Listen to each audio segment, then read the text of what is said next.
If you want to see how I go from this to this in real time, then keep watching. These are my sister's nails and she hardly ever gets her nails done. So to start off, I'm going in with a cuticle pusher. This works to remove the cuticle from the nail plate and pushing the cuticle area back a little bit. You can see this is already removing so much. It looks like I'm being quite vigorous, but actually it is very, very gentle. My sister's a cleaner, never gets her nails done, and doesn't use cuticle oil. So the build-up is quite a lot. My aim at this stage is to get as much off the nail plate as possible. And I repeat this step on every finger before I move on to the next step. This is all cuticle that has been lifted. Once I'm happy, I'll move on with the mini pushy. I like the flat edge of this one. As you can see, this is going around and just removing everything that I've lifted, getting into all those hard to reach areas and bits that I couldn't get to with the cuticle pusher. I like to switch to the mini pushy when there's a lot of cuticle to remove. It has a wider end than the other end of the cuticle pusher, so it means I get more removed and in less time. And you can see here just how much has been removed and opened that area up. Look how satisfying this bit is. It's just coming away. Honestly, if you use manual tools, you need the mini pushy in your life. An e-file would have been easier and quicker, but sometimes going in with manual tools is just as good.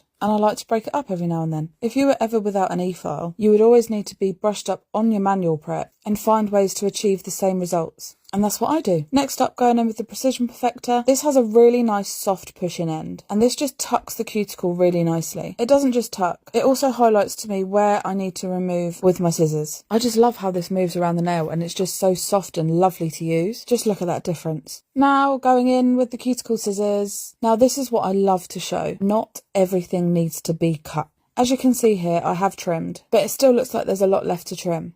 All you need to do is go back in with your Precision Perfector. This will just tuck away anything that you were unable to trim. And just look at that cuticle. And the good thing with the cuticle scissors is that you can go in and just get little bits if you need to. You don't have to be removing one big area at a time, which is exactly what I'm going to do here. Dust off, and I see a little bit that I need to trim, so I go in and trim just that little area.